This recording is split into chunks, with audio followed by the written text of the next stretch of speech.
Hi நண்பர்களே, நம்ம சேனலுக்கு வருங்க. இந்த மாதிரி உணர்ச்சி பூர்வமான கதைகளை கேட்க நீங்கள் முதல் முறையாக வந்திருக்கீங்கன்னா மறக்காம சப்ஸ்கிரைப் பண்ணி பக்கத்துல இருக்கும் பெல் ஐகானையும் கிளிக் பண்ணிக்கோங்க. இவருடைய பெயர் சந்தோஷ். இவர் ஒரு ஆட்டோ டிரைவரா இருக்கிறார்.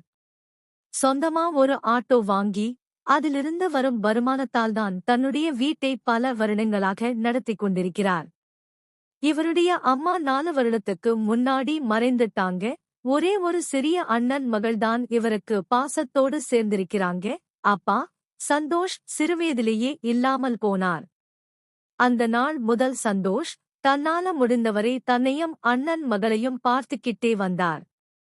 சந்தோஷ் அண்ணன் மகளுக்கு சமீபத்தில்தான் திருமணம் செய்து வைத்தார். பெரிய செலவு இல்லாமலிருந்தாலும் பாசத்தாலே கல்யாணத்தை அழகா முடிச்சிட்டார்.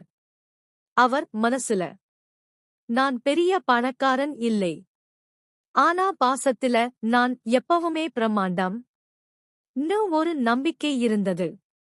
இவருக்கு அந்த ஆட்டோதான் கடவுள் மாதிரி. காலையில எழுந்ததும் சாமியை கூட பார்க்கலை என்றாலும் ஆட்டோவுக்கு பூஜை பண்ணித்தான் நாள் ஆரம்பிப்பார். என் வாழ்க்கையையே நடத்தி வைக்கும் என் ஆட்டோவுக்கே என் உயிரு இன்னும் சொல்லுவார். எப்போதுமே சுத்தமா ஆட்டோவை கவனிப்பார். பொதுவா ஒரு நாளைக்கு 20க்கும் மேலான சவாரி கிடைக்கும். அப்படி நல்ல வேலை நடந்தா சந்தோஷ் ரொம்ப மகிழ்ச்சி அடைவார். ஆனா அந்த நாள் மட்டும் சற்று வித்தியாசமாய் இருந்தது. ஒரு சவாரியும் கிடைக்கல. இருக்கிற இடத்திலேயே அரை மணி நேரம் காத்திருந்தார். சவாரி வராததால் சற்று மனசு குழம்பி விட்டது. ஏதோ இன்றைய நதிஷ்டம் சரியா இல்ல போல. கடவுளே, உன்னை எப்பவும் நன்றி சொல்லிக்கிட்டேதான் இருப்பேன். ஆனா இப்ப கொஞ்சம் உதவி பண்ணு. 4 சவாரி கொடுத்து என்னால போக உதவி பண்ணு இன்னும் பிரார்த்தனை செய்தார். அதுக்கப்புறம் சாமியை கும்பிட்டு தன் மொபைலில் பக்தி பாடல்கள் ஒலிக்க விட்டார். அந்த இசையோட நிம்மதியா ஆட்டோவுக்குள் உட்கார்ந்து அந்த நாளின் துவக்கத்துக்காக காத்திருந்தார். அப்போ திடீர்னு ஒரு அம்மா வந்து, மகனே, இந்த முகத்துல இருக்கிற அரசு மருத்துவமனைக்கு என்னை விட்டுடலாமா ன்னு கேட்டாங்க. உடனே சந்தோஷ் மனசுக்குள், பரவாயில்லை கடவுளே, நீயே எனக்கு ஒரு சவாரி அவர் அந்த அம்மாவை ஆட்டோவில் ஏற்றி மருத்துவமனைக்கு எத்திச்சு வைத்தார். திரும்ப வரும்போது, பாவம், இவ்வளவு நேரம் இவள் கஷ்டம் சொல்லிட்டு இருக்கா. சரி, இன்னைக்கு மட்டும் தங்க விட்டா போதும். நாளைக்கு காலை பேசிக்கிட்டு எங்காவது பாதுகாப்பா அனுப்பிடலாம் இன்னும் மனசுக்குள் முடிவு பண்ணினார். அதுக்கப்புறம் அவர் அனிதாவை கூட்டிக்கிட்டு தன்னோட வீட்டுக்கு போனார். அந்த வீடு ஒரு சின்ன சைஸ் 2 ரூம் வீட்டுதான். ஒரு ஹால், ஒரு சிறிய படுக்கை அறை. சந்தோஷ் தனியா இருப்பவர் என்பதால வீடு எப்போதும் சற்று அவிழ்ந்தபடியே இருக்கும். சாமான்கள் சிதறி தூசி படிந்த மேஜை, பாதி திறந்த ஜன்னல். அவ்வளவுதான். அந்த வீட்டை கண்டு அனிதா சொல்லிவிட்டாள், ஐயோ, இதுலதானே நீங்க இருக்கீங்க?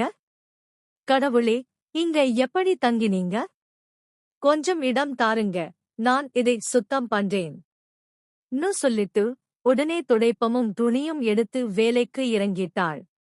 சந்தோஷ் அதிர்ச்சியோடு பார்த்தார். அட பாவமே, வந்தவுடனே வீட்டு வேலைக்கு இறங்கிட்டாளே, நீ சற்று ஓய்வெடுக்கலாமா? நான் சுத்தம் பண்றேன் ன்னு சொன்னாலும் பயனில்லை. அனிதா ஒரு புன்னகையோட, இது எனக்கு பழக்கம்தான் அண்ணா. ஒரு பெண் இருக்கும் விதம் சுத்தமாயிருக்கணும், இல்லன்னா மனசு அமைதியா இருக்காது ன்னு சொன்னாள். 2 மணி நேரத்துக்குள் வீடு மின்னினது போல மாறிவிட்டது. சந்தோஷ் நிம்மதியா மூச்சு விட்டார். அந்தி நேரம் ஆகிவிட்டதால் அவர் வெளியே போய் சாப்பாடு வாங்கி வந்து அனிதாவிடம் கொடுத்தார். இருவரும் அமைதியா சாப்பிட்டார்கள். சாப்பிட்டு முடிந்த பிறகு சந்தோஷ் மெதுவா கேட்டார், சரி அம்மா, உன் வாழ்க்கையில் என்ன நடந்தது? ஏன் இப்படி ஓடிட்டு வரணும்? அனிதா ஒரு ஆழ்ந்த மூச்சு விட்டாள். நான் காதலிச்சுதான் கல்யாணம் பண்ணேன் அண்ணா. எங்க வீட்டுல ஒத்துக்கல. அதனால அவனை நம்பி ஓடிட்டு கல்யாணம் பண்ணிட்டேன். ஆரம்பத்தில அவன் நல்லாதான் இருந்தான். 2-3 மாதம் நல்லா பார்த்துக்கிட்டான், தேவையெல்லாம் வாங்கி கொடுத்தான். ஆனா பிறகு மாற ஆரம்பிச்சான். அவளுடைய குரல் நடுங்கியது. அவன் அம்மா அப்பா வீட்டுக்கே என்னை அழைக்கல. தனியா ஒரு ரூம்ல வச்சுக்கிட்டு இருந்தான். அங்கதான் என் வாழ்க்கை மெதுவா நரகமா மாறுச்சுயூத். சந்தோஷ் அமைதியா கேட்டுக் கொண்டிருந்தார். அனிதா தொடர்ந்தாள். அப்புறம் அவனுக்கு மது குடிக்கிறான். தன்னுடைய வீட்டை பல வருடங்களாக நடத்திக் கொண்டிருக்கிறார். இவருடைய அம்மா 4 வருடத்துக்கு முன்னாடி மறைந்துட்டாங்க. ஒரே ஒரு சிறிய அண்ணன் மகள்தான் இவருக்கு.